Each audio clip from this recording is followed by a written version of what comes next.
the term is used very often, but this seems to be a historical moment and a very, very, very exciting moment where it seems everything is open. For us, it's especially important. I mean, we're at Forum New Economy.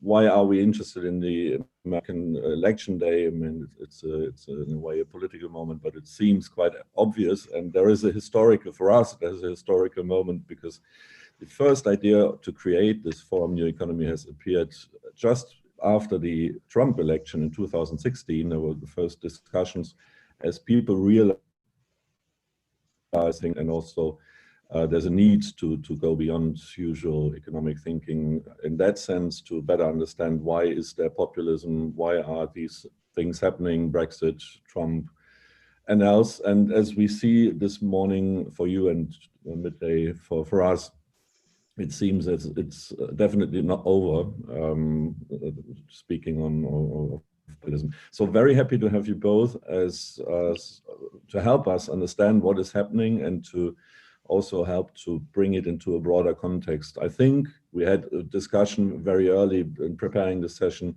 where we discussed if we will do it if there's no decision.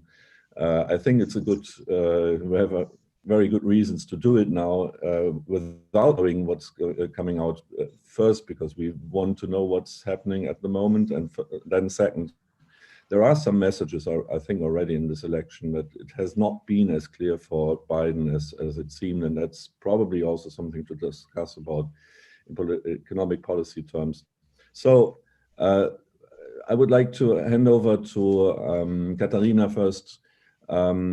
And just give us some insights on what your take is on the current situation. Maybe we can start with the interpretation of what's happening in these hours and what will be the outcome, probably or not, and then have a shift to a more economic or general interpretation. So please, Katharina. Yeah, thank you. First of all, thank you for having me. I really appreciate this. I should start by saying that I'm, not an election observer like as a profession. I am a law professor and I teach more in the commercial realm, but of course, and that's also why the economy is part, of course, on my mind as well in thinking about the election results. I can put my cards on the table. I did not vote for Trump, and I hope still that Biden will win. I think, one puts, maybe one has always like one's own priors, but you try to be more distant and observe what's happening. I think what's happening right now is pretty much what many people have predicted. That's going to be much closer than some of the progressives or the Democrats had hoped. That the battles will be decided by some of the key states in the Midwest. There are some states in play still, which is interesting to watch. I think the big surprise for me, quite frankly, is how strong the support for Trump still is. In the past in the United States, we would have thought that the elections are being won by the economy. And what is interesting is that those voters who think that the economy is most important, even more important than COVID, have voted for Trump. Even though the economy, of course, is in the doldrums right now, it's not quite clear how it's going to get out of that. Yes, there was a 30% increase over the second quarter and the third quarter, but that's relatively speaking to a deep fall in the spring. So the Republicans, including Trump, have been able to keep the topic of we are strong for the economy, and the Democrats will bring down the economy. And of course, nowadays also they say they bring socialism, has been, I think, resonating with quite a few people.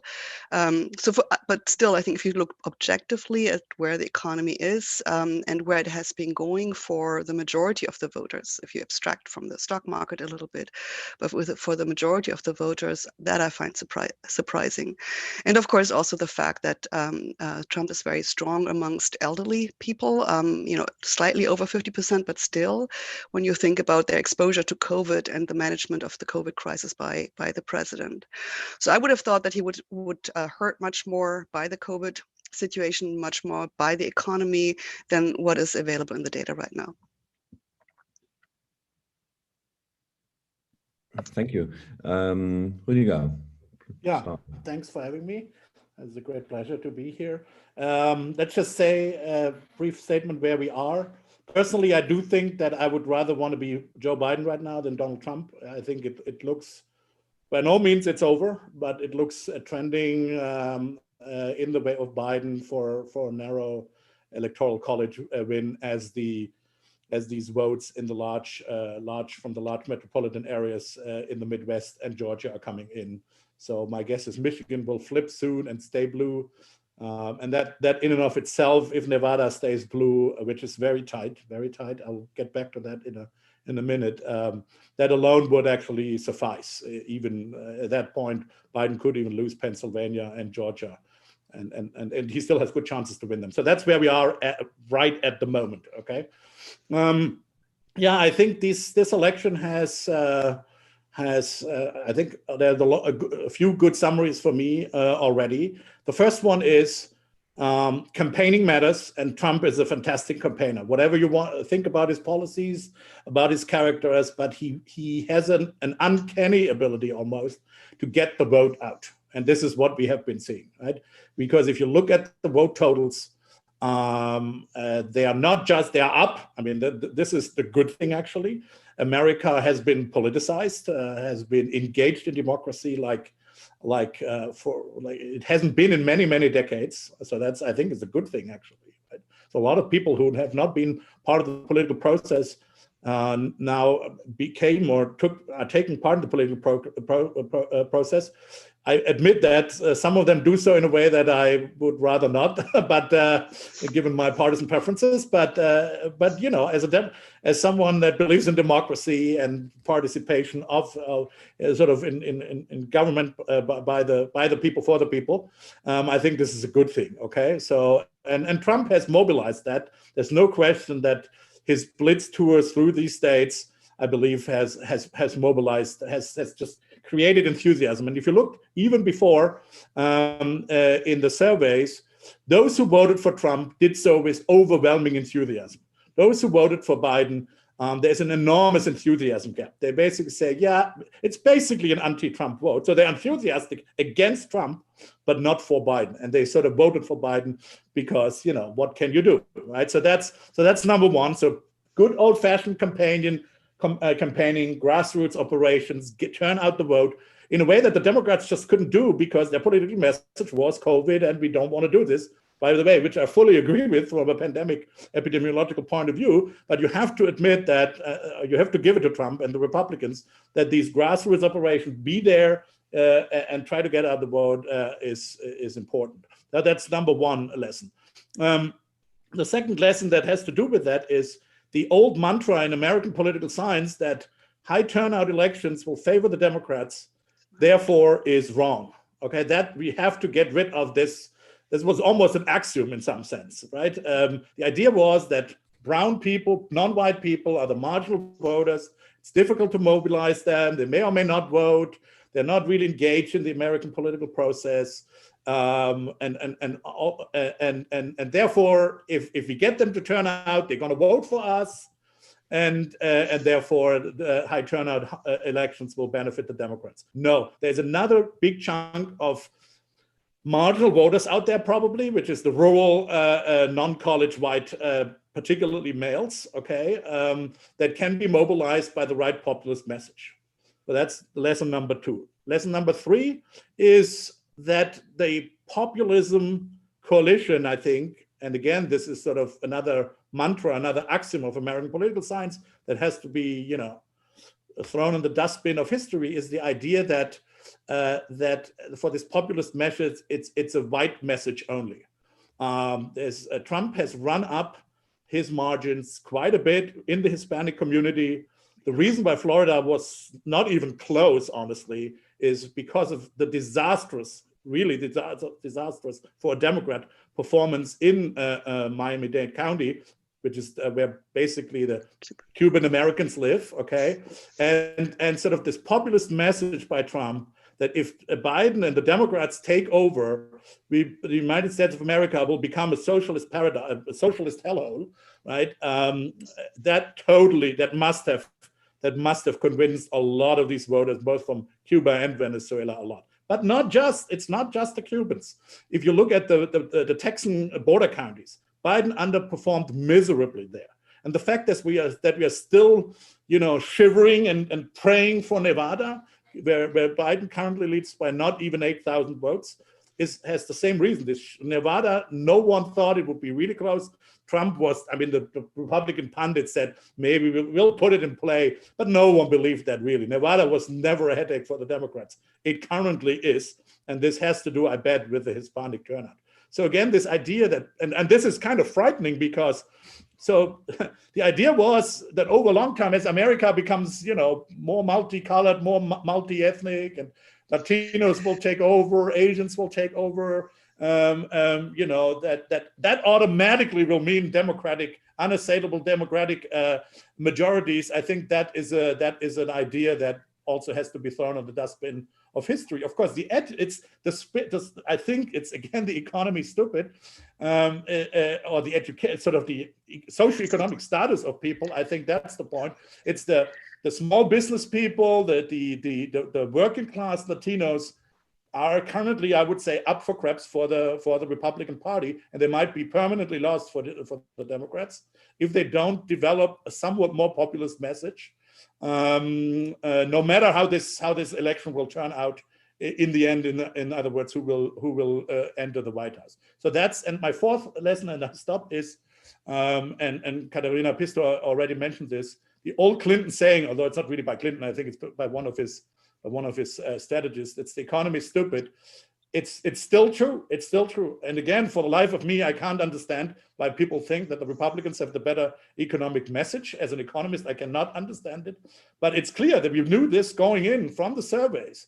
So, by the way, the fifth thing will be, we will have to put a big question mark on election polling, even if Biden ekes it out a little bit, because the survey errors are going to be huge, even if Wisconsin and Michigan are going blue in the end. But still, the survey, the poll errors are going to be terrible. So that's the other thing. But we knew this from the polls before going in, that for those people who voted for Trump, the economy is important, but moreover, that we also know this from the exit polls, that the economy is sort of an important thing, and everyone, even Biden voters actually said that on the economy they would trust Trump more. Again, not really comprehensible for me, but this is the fact. We know this, and so you know, the economy still is an important determinant of the election results.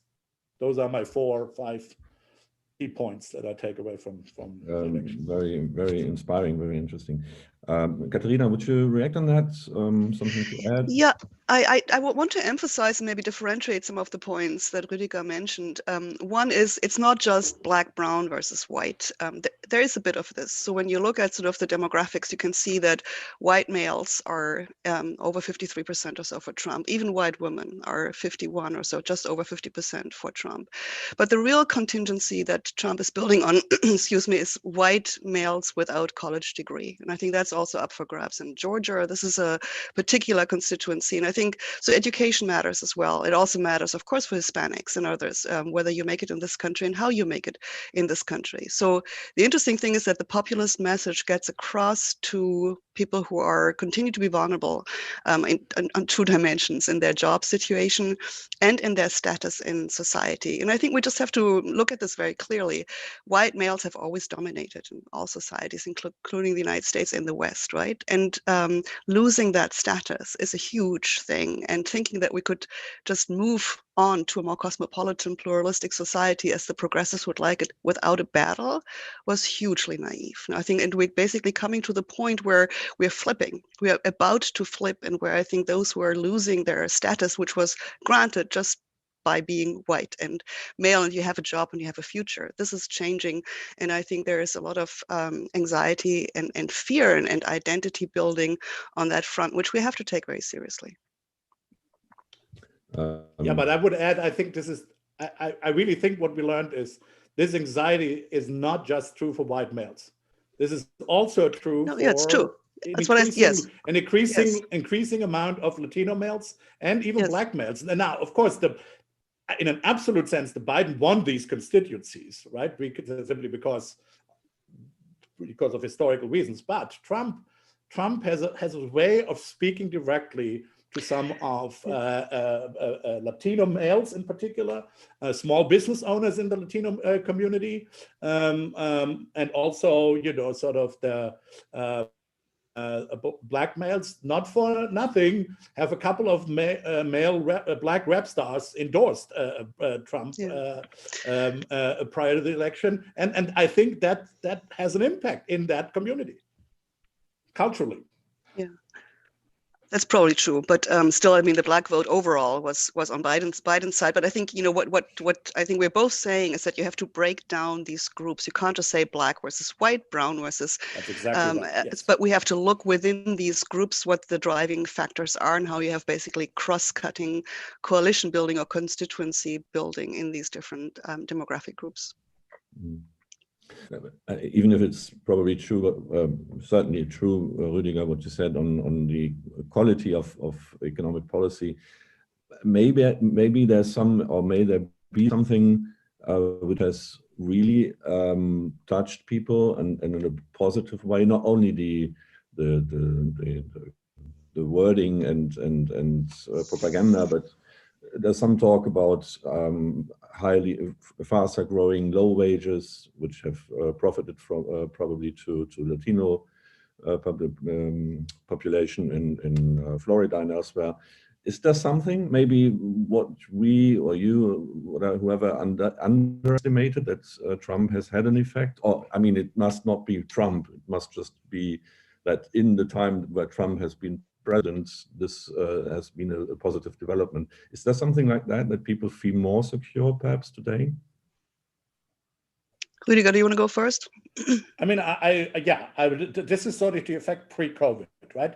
So obviously with COVID, you know, unemployment rates and stuff are higher, and people right now are fearing for their livelihoods because of, you know, the stimulus packages and the insurance packages that, you know, the Americans have actually been pretty good. I will say, I give Congress and, you know, both Nancy Pelosi and Trump, I think mainly, I think the Senate initially had to come along, some credit for setting up these insurance and stimulus packages, right? Very relatively generous unemployment insurance. It's the problem is they have not been extended, and they are basically expiring right now, right? And so this is where a lot of hardship is going to be. But let's look what happened before COVID. It's just a fact, and you know, I'm not necessarily saying Trump is causal here, but it is a fact that indeed black unemployment was at historic lows. Latino unemployment rates were at historic lows. The wages for these people had gone up quite a bit in a booming economy. The United States economy was booming. And again, I in my opinion, and you know, it could be that inequality was rising just because, you know, the fat cats made even more money, but it was inequality rising in a way where it's still the case that the lower income people actually got ahead with their wages. And I will say, and this is a bit, I think, underreported in Germany. The tax reform, which is pretty much the only real, I mean, Trump hasn't really done much, right, other than appointing judges politically. But the one thing he has done is the tax reform. And I think it's an insane tax reform from a sort of a stimulus point of view, because the economy was already booming and he went into debt for, I mean, this was a huge experiment in MMT in some sense almost, right? Sort of, this was, no, let's not discuss MMT, but it was a senseless stimulus in some sense, right?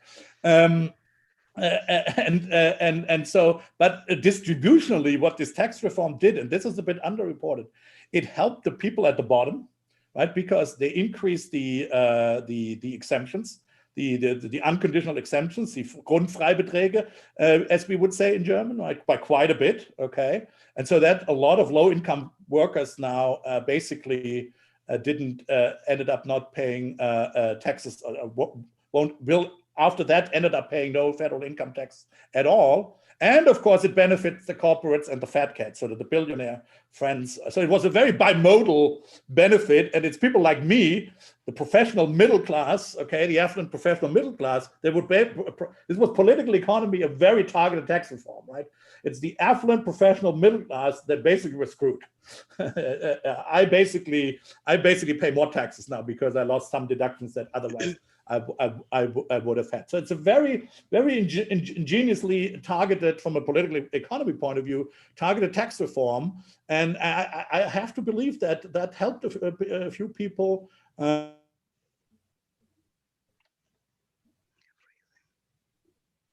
No, Rüdiger Get ahead. Last point, not an economic. Trump and the Republicans, again together in Congress with Nancy Pelosi, they went ahead with criminal justice reform and prison reform. There can be more can be done, and more needs to be done. But it's the first administration that got actually something done, where an Obama administration didn't get so much done, partly because it was blocked by the Republican Congress. But as a matter of fact, it was this Congress, this president, that did a lot for prison reform, which again gave him an edge in certain, communities, in particular the African American community.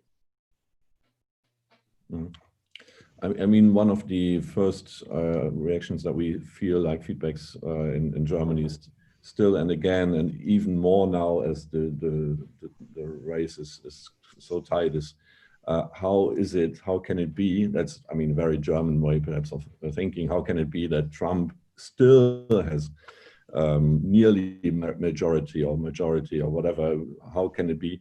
I think what you say is part of what needs to be reflected, I think, to better understand why it is, and how to cope with this.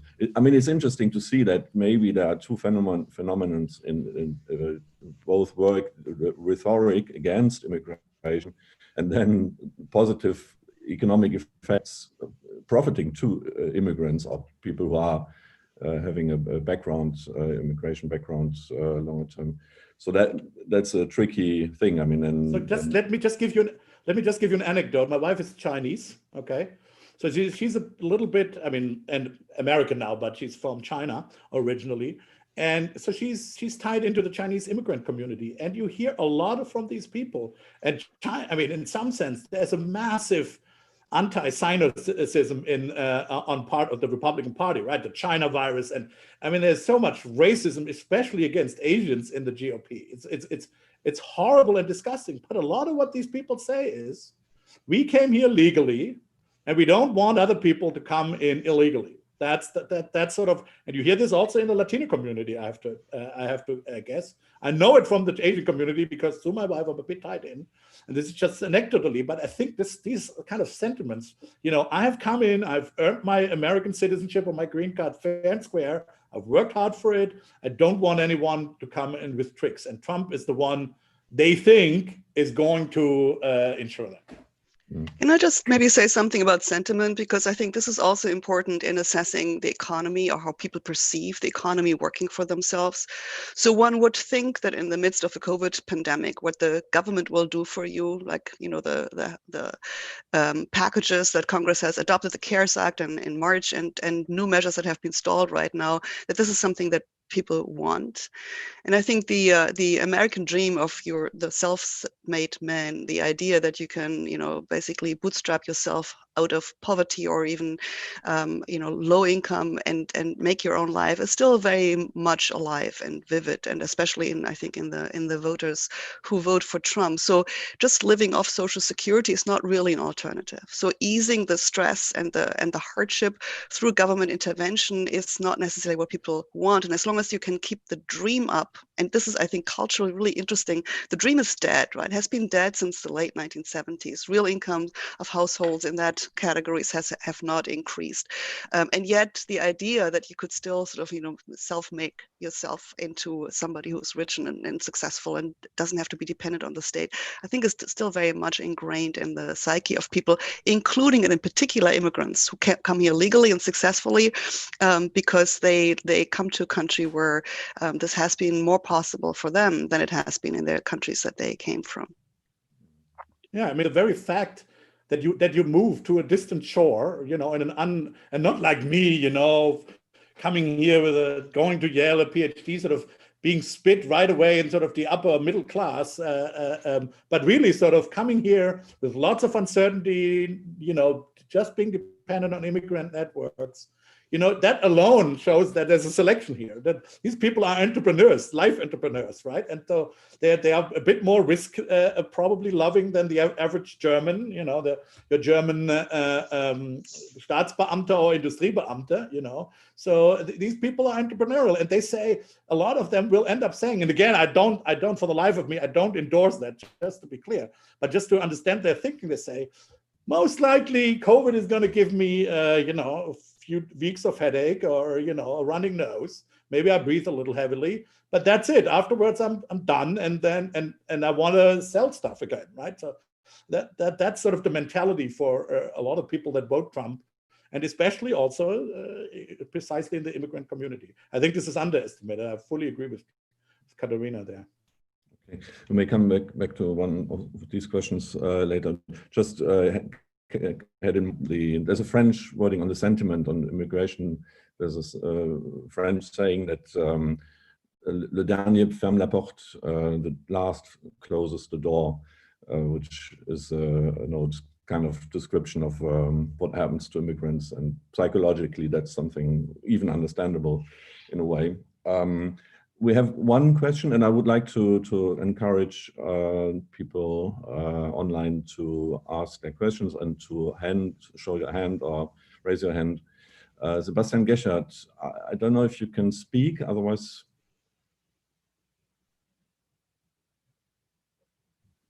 Already?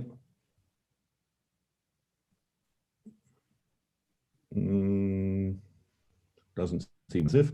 So he's asking to both of you, given the underperformance of Democrats in Nevada and Texas close to the border, isn't it also a question of negative attitudes towards immigration, even for people of color? I mean, that's a little bit what we discussed, but maybe something to add.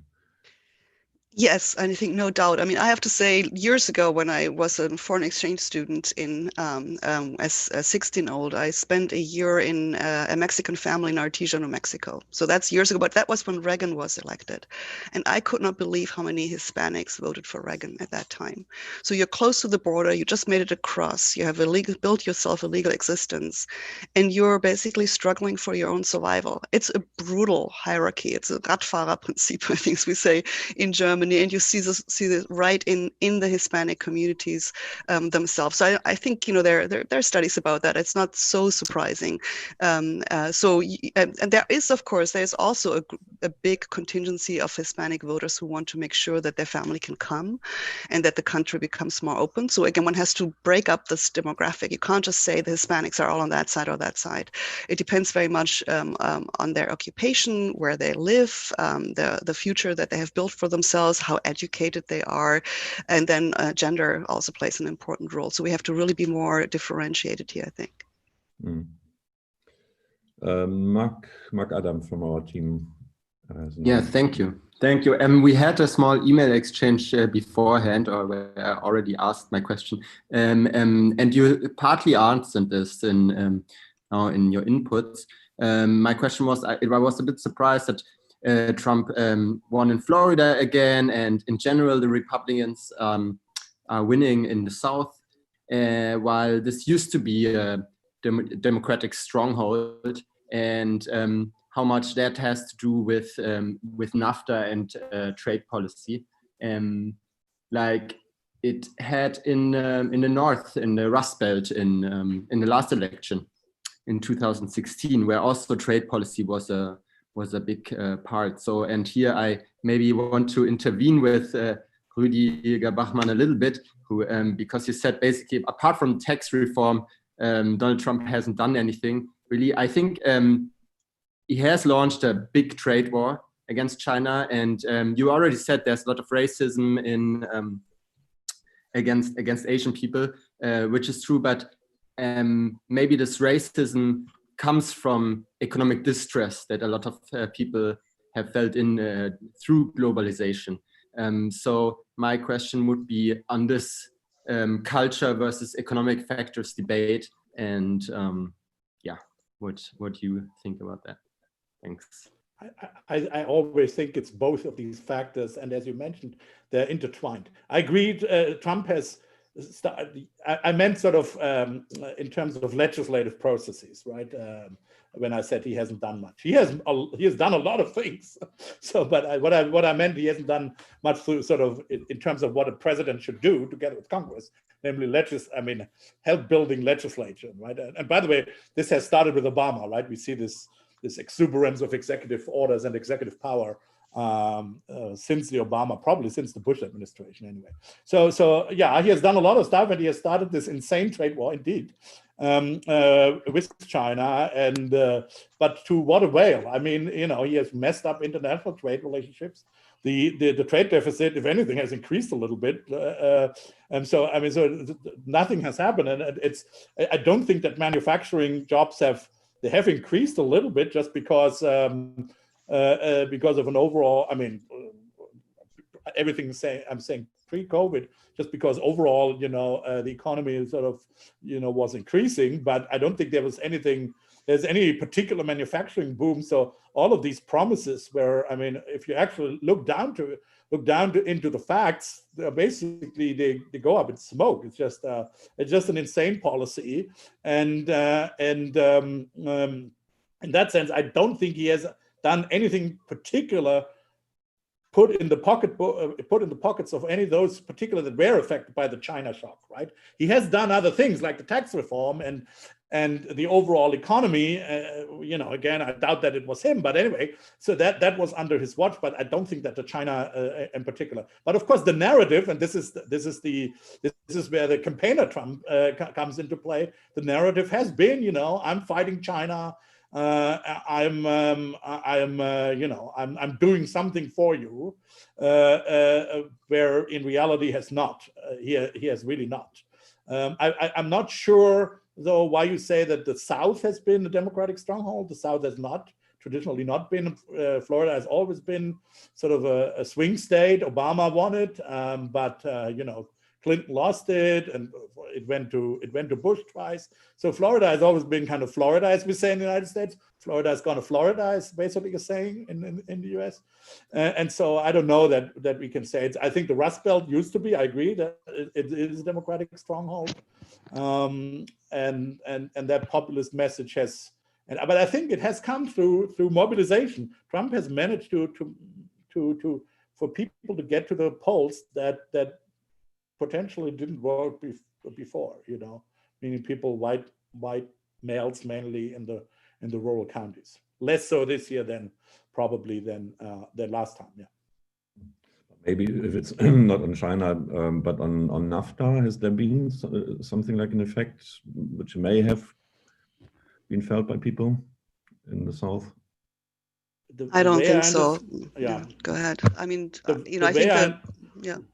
the way I understood NAFTA, I think is basically it was all for show. There was no substantive change. But Katharina might actually know the legal details a little bit more. But that's I agree with that. I agree with that. This was basically a NAFTA rehash. You cancel the whole thing, you renegotiate. You have some positions that change slightly, but nothing that you could really see as a measurable outcome. That was a big show, and part of the trade wars have a similar flavor to them. You can claim that you won something after you first destroyed, and you rebuild it to basically where it had been before. That's the art of the deal, a la Trump. Yeah.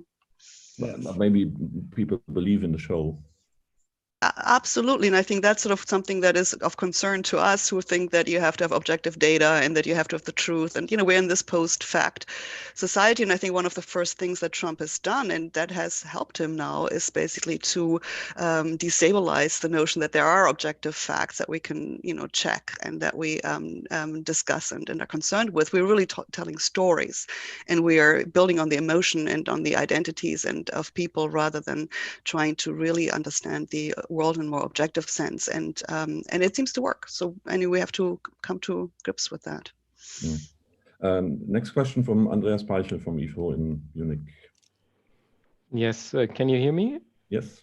Great. So I was wondering, so thanks both Katharina and Rüdiger for the very interesting discussion, and I'm not able to do anything else today than watching a live stream or now listening to you about this. And I was wondering, also doing surveys myself, why were the polls so far off? Is it because there were some last-minute changes, so many undecided voters in these places, or is it more that the surveys are not that good, not representative, or maybe asking not very good questions, like people not wanting to admit that they're going to vote for Trump or things like that? Do you have any ideas or even data on that? Data not, but I have ideas. So first of all, to really judge the quality, I do think there's going to be some reckoning. So first of all, but we got to be a little bit careful, and I think we actually need to wait for the last.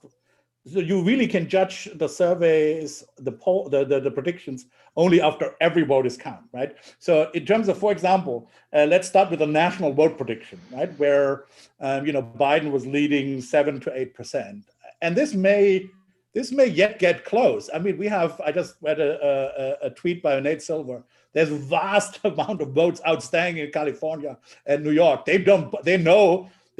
basically call the moment the polls close in California and New York. They call these for the Dems, and then they go home. Basically, these poll workers, right? So then they know it's not going to be crucial. So they will take weeks to count, probably, especially in California. And this is massive. We're talking millions of votes that Joe Biden will still get. So for the national, who knows? We might, in the end, the national vote. And this is the easiest to predict in some sense, I think. We may well be still in a reasonable margin of error. So we'll see. So I just don't think we can tell that story yet.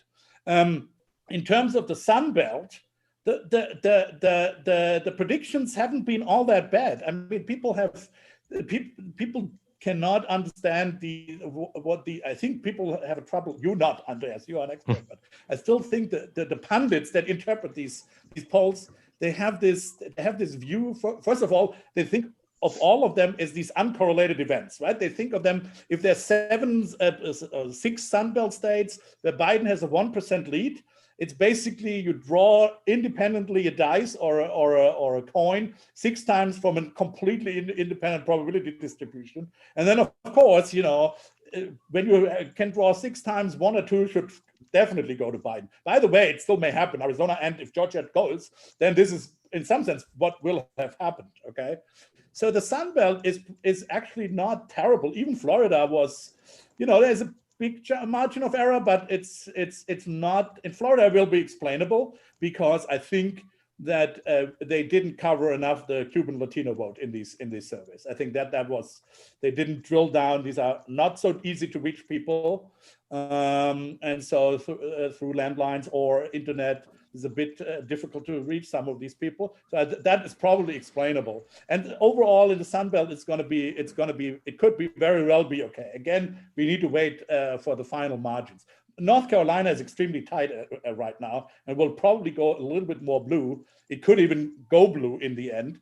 And so this is all within the margin of error, right? The Sun Belt states are all +1 or roughly +1.5 roughly pro Biden. And so they were all within the margin of error. And these are, of course, correlated events. If Florida goes, some other states that are similar to Florida will also go red, okay? Where we will have, and I think that can already be said, where we will have a large margin of error is the 3 Midwestern states, the Rust Belt state, Michigan, Wisconsin, Nevada to a certain extent, but again, this is the Latino vote that we somehow miscalculated. But Michigan, Wisconsin, and Pennsylvania, no matter what happens there in the end, we know, because the surveys told us you don't need to worry about Wisconsin and Michigan, right? And Pennsylvania was like a 4.3 average or something in RC, in the Real Clear Politics average, and also in Nate Silver's average. So that is indeed, those would be, I mean, these are 4.3%. If it sort of flips, if it ends up being a 4% margin of error, it's not terrible in some sense, right? It's difficult to poll, but it would be relatively sizable polling errors. So there the story is, is it the hidden Trump voter?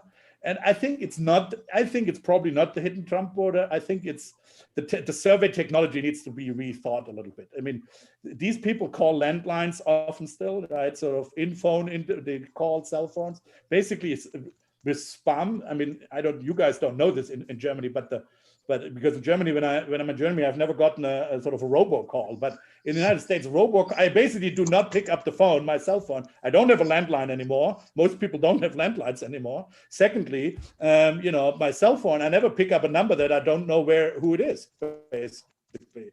Because I think if someone wants something from me, that's the social customer. They will speak on my voicemail.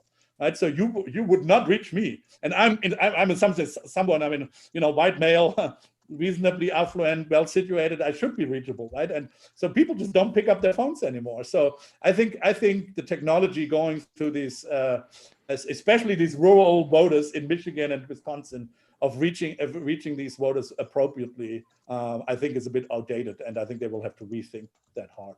That's my somewhat informed speculation, but it's somewhat speculative. Yeah. Katharina, on that?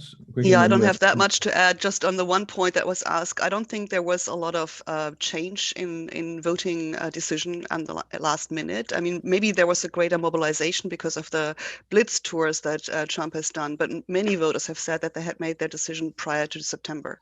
So this is, and also when you look at the approval rating of Trump, with a sort of steady 40%, never goes up and down like with the other presidents in the past, tells you something that he has tapped into a sentiment, into a very sort of strong support group where short-term swings are less relevant than sort of the big message and the big sort of cultural draw that he gets from who he is and how he speaks to the people. Thank you. We have two questions, Brigitte Jung and then Tore Beckmann. Yeah, can you hear me? Yes.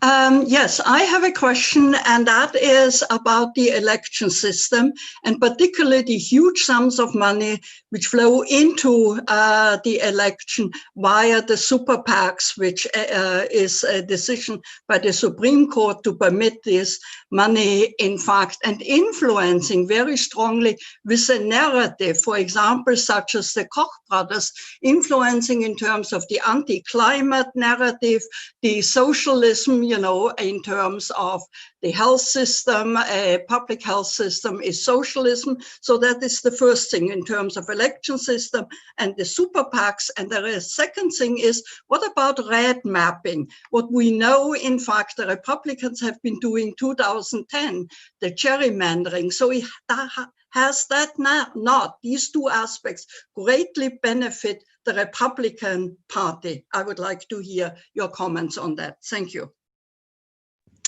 Yeah, let me maybe start on that. So one of the big political and constitutional and judicial issues in this country is how to do election finance reform, right? So Congress has passed several times acts to try to constrain the amount of private money that goes into elections. And then, as you noted, Citizen United, the decision by the Supreme Court, has basically struck down one of the latest iterations thereof, and has basically said that the protection of free speech in the Constitution or in the Bills of Rights is so fundamental, extends to commercial speech, so that even entities, corporations can avail themselves of the notion of free speech, and that includes paying for advertisement. And so with that scope, you've basically said any kind of constraints on how much you can spend on speech and therefore on elections sort of infringes potentially the Constitution or the Bills of Rights. We can debate this decision. I think it was a completely wrong decision. Many constitutional lawyers in this country believe that, but the Supreme Court has upheld it, and with the current composition of the Supreme Court, I don't think that this will change anytime soon. So on the progressive side, many people are discussing about even constitutional reforms, which can be done in different ways. I don't think there's a clear path to that. I'm also a little bit worried about doing a constitutional reform in times like these, but to get out of that is really, really hard. On the gerrymandering issue, I had a former colleague who now teaches at Stanford University, Nate Persily. He has basically drawn electoral district maps with his students that would be fair, right? So whenever sort of gerrymandering takes place, and the Democrats have done it too, they started at some point, but then the Republicans pretty much have taken over and have entrenched their control. When you really think about giving everybody their fair vote, then most of the maps would look very, very different. They might not look square or round or, you know, even shape, but then you would draw them in such a way that you would make sure that everybody has their vote, and they publish this, and sometimes they at least get a debate going. But this is really a power struggle. And I think even as I said before, we are shifting demographics in the sense, so the white majority is declining relative to others. There's anxiety and fear. The Republicans might not win many elections unless they use gerrymandering on their side. It's just not only about convincing people, but it's also about trying to entrench your control rights. So it's going to be difficult to unlock that. And I don't see the current Supreme Court or even many of the courts below them being very active in policing that. They have declined to make decisions on these issues just in the run-up to these elections. So I don't see that we will make any progress on that. So the Democrats overall face an uphill battle because I think the cards are stacked against them, at least at the margin. Yeah, I want to take a slightly different take on this. First of all, gerrymandering is basically irrelevant for the presidential election. Except you believe that the original states itself are a form of gerrymandering, right? But gerrymandering has nothing, you can't gerrymander in the presidential election, because what matters is the majority in a state. And gerrymandering is all about districting within a state, house districts, and the districts of the houses, the state houses, the Landtages in German, right? So gerrymandering has nothing to do whatsoever with the presidential outcome, okay, or the Senate outcome. So again, unless you believe there shouldn't be any meaning to the original states, and we should just have a popular vote, right? I mean, a lot of progressives think that way. Interestingly enough, actually, this used to be a Republican. It used to be Republicans that thought George W. Bush, even Trump in Obama's election, again, I believe against Mitt Romney, there's actually a tweet that you can still read where he basically said the Electoral College needs to go, it's undemocratic. Right? So ironically, so unless you believe that the counterpoint to that is the United States historically views itself as a confederacy or something, as a Bundesstaat, where the states, you know, are the building block, a bit like the EU, are the building block of statehood, okay, and give the feds sort of its character of a state. And so again, so that's a separate issue. Where gerrymandering matters is indeed for the House, although it looks like the Democrats will carry the House. As last I checked, I don't know, they lost a few actually. They thought they could expand the map, but that didn't happen probably. They will have a few net losses, but they will keep it. And what's even more important, I think, where gerrymandering really matters is the state legislators. So why are state legislators important?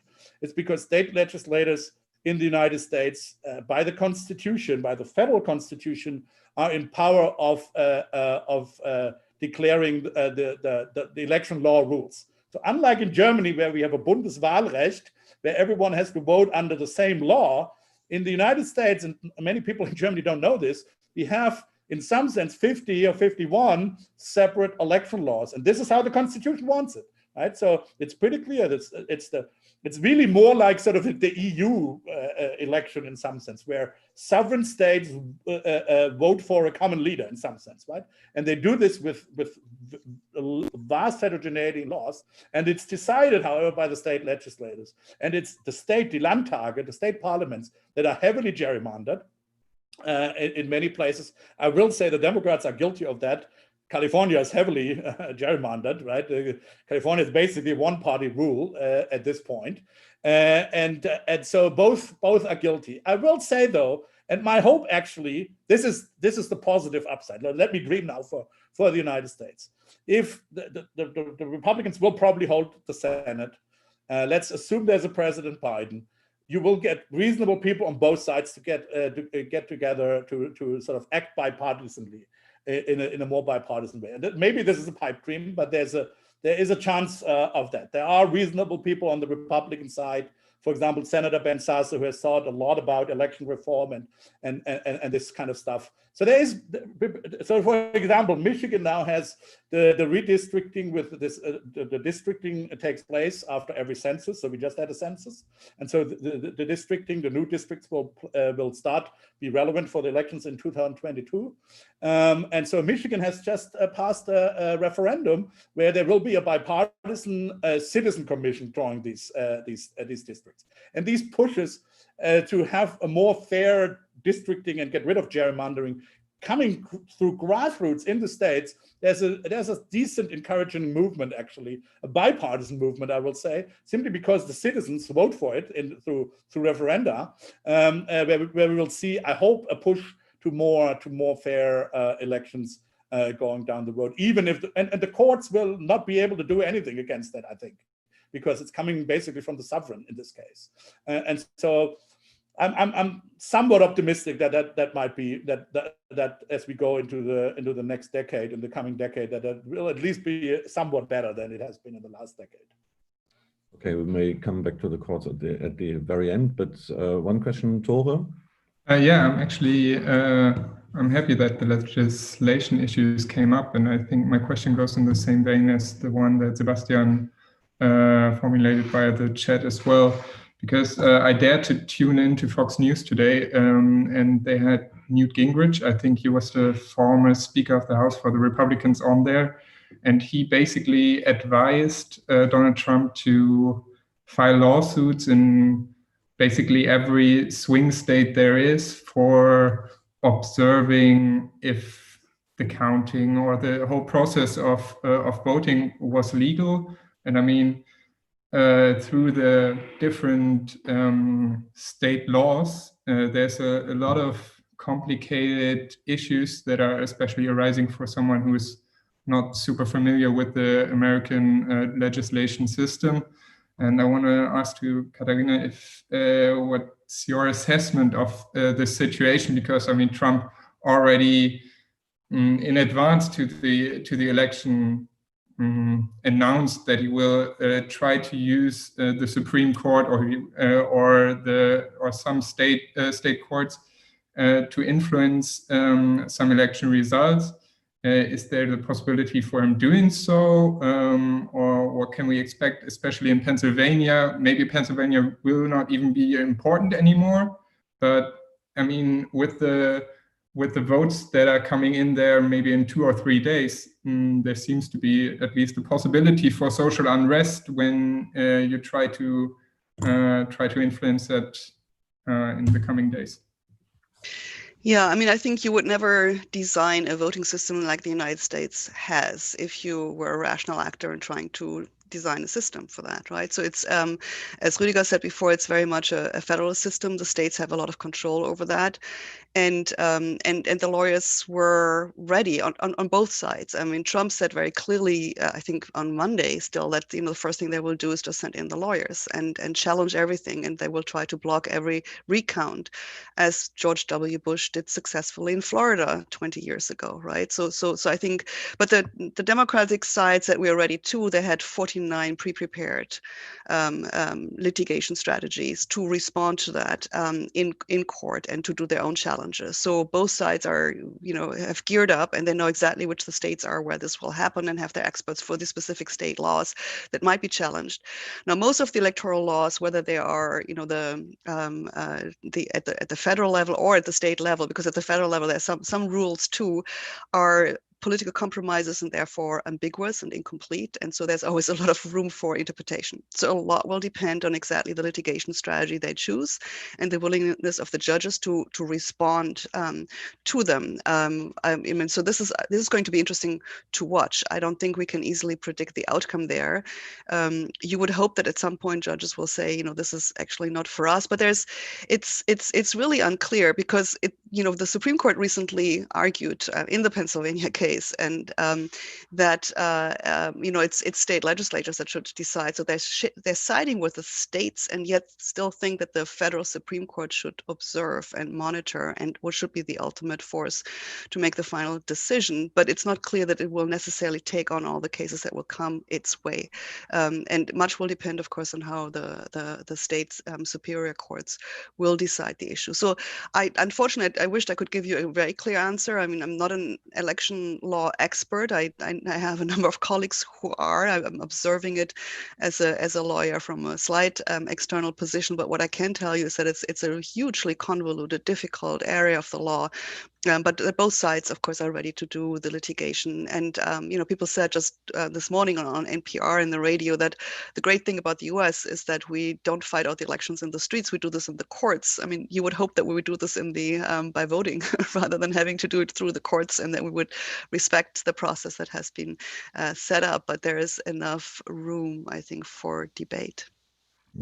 I mean, just can I just say, I think this will very much depend on the outcome. And currently, I think, cautiously optimistic. The vote numbers are trending, again, Nevada, I'm still a bit nervous, but they're trending in a way that it's probably not going to make a difference. In fact, it's going to be Trump that is going to be soon in the backhand. And if he wants to stop, if he will have to demand recounts, really. It's sort of the other way around, right? And so, and then maybe he will, but so it could be that on Friday we have such tight election outcomes that it will actually matter. Right now, I think this is a less likely scenario, not an impossible one, but a less likely scenario. I just wanted to add on this diagnosis that Americans are doing this via the courts. Germans are not too bad in this too. I mean, if you look at the euro, exactly, something which is very much disputed and decided by, or not decided, but influenced by courts. As we are approaching the end, what is your take now? I mean, just after all this, very short term. I mean, the good thing is we might be quite grateful to the American public voters, as I realized, because imagine if the vote had been clear, we would have needed to discuss in this 1 hour a lot of other things going ahead. So we had 1 hour where we could spend on these issues, and then probably in a couple of weeks, at latest, we can go ahead and discuss the new president's agenda. But for the moment, we are in that situation. And could you advise us what shall we do? Shall we listen every minute, and can it be decided every minute, or what do you expect? Or wait until Friday, go sleep until Friday? What would you recommend? Depends on how invested you are in this process. I mean, I love following Nate Silver and Nate Cohn on Twitter. So this is simply because I sort of like the social science aspect of it and the nerdiness of it. But that's just me. That's my cup of tea. That's basically what I do professionally anyway. So if that's your cup of tea, by all means do it. I think we will know a lot more about Georgia and Michigan today. Probably, I don't know how close Pennsylvania will be by Friday. I think we'll have a reasonably full count of things. We'll know. Nevada already said that they will announce the final result tomorrow, and so on the Thursday. So if by Friday we should have a good idea how that sort of inoffizielle amtliche Wahlergebnis or whatever you want to call it. Or nicht amtliche Wahlergebnis, something like that. We should have that by Friday at the latest. There will be some movement today because some of these bigger metropolitan counties will be counted. So, but yeah, relax. I think if you are a Biden fan, I think you should feel better now than you probably did when you went to bed. And just to get back, make it perhaps short on this issue of what could Trump do if it goes in that direction, or will he do? And Katharina, is there a risk that then it goes way beyond Friday? I mean, Trump already said that he won the elections, right? And said there's election fraud. So I don't think it's beyond him to try to challenge things. And if it's not, just stop the count. It's fraudulent what you counted. And so he might, he's a disturber, right? He wants to destabilize. He wants to destabilize the credibility of the elections if they don't go his particular way. I would have thought this morning that maybe he should just shut up and hope that it goes his way. But I think the more it goes against him, he will probably do a lot of tweeting over the rest of the day, and he might get his lawyers to do something. So I think it does depend a little bit on whether the courts will just say, we'll just let the process run itself, and then and step out of that. And I hope they do. But I think there is still an uncertain issue here. On the more general front, what would we have spoken about or talked about had we not had this sort of unresolved election results? I think either way, even if we had the clear results last night, what you can see from the data and what has been clear, certainly for us living in this country, is that this is a huge country, over 300 million people with a hugely diverse set of ideas, opinions, folks, people, what they want to do in their lives, etc. So it's really, there's always a lot to talk about, let's put it this way. So it's very hard just to have one single view on America or the United States and where they're going. So I think we would have probably had a very, very similar discussion even had we known that Biden hopefully had won the elections. But there's of course also discussion, had Trump or will Trump vote? What does that mean for the future of this country? And I think that could be another couple of hours of discussions, but we won't have the time for that. Just Okay. briefly, I think a big role will also be, what will the GOP leadership do? Right? Will Mitch McConnell, I think, is a hugely important figure in the next hours right now. If Mitch McConnell goes, in front of the mics and says in his usual mumbling way, the process has to be followed and stuff like, he's a bit of a stickler for rules, right? If he says that, I think then most Republican senators and stuff will follow him, and Trump will be isolated. Okay, but if he doesn't say something like that, or and sort of the Trumpistas in the Republican Party will come out, and so Trump is not omnipotent. Okay, a lot will depend on how much the leadership in the Republican Party is perfectly willing to part with him now, or is actually willing to go all into the courts. But they have caved every time, right? And Trump sort of has delivered for them. Mitch McConnell got reelected, Lindsey Graham got reelected. Many of them did. Yeah, so now he is reelected. He doesn't need Trump anymore. Yeah. Well, so we'll see. Yeah. Well, we'll see. Very exciting. I mean, on this day, you realize how boring elections may be, or election results may be. But this shouldn't be the new benchmark, I think, hopefully. The FAZ just sent a breaking news that Biden takes the lead in Michigan and Wisconsin. Maybe, Rüdiger, expected. You're going in the right direction. If you're right, then we will have a discussion in a couple of weeks about what does Joe Biden's economic program or whatever means, which will be another exciting discussion. And we hopefully will have this discussion and not another, but we need to be prepared to anything. Anyway, many thanks to you both, having agreed on this very short first evaluation and hot evaluation of what's happening currently in the US. That has helped us a lot, I think, and was a very exciting discussion. So thank you, have a good day, and yeah, let's cross fingers for the rest of the time until at least Friday, or hopefully Friday, and then hopefully for next time to get another discussion on the future of the US and its economic policy and the rest. Thank you, thanks a lot, and thanks for anyone joining us, and hopefully the next time. Thank you. Thank you. Thanks. It was great to be here. Take care. Bye. Bye.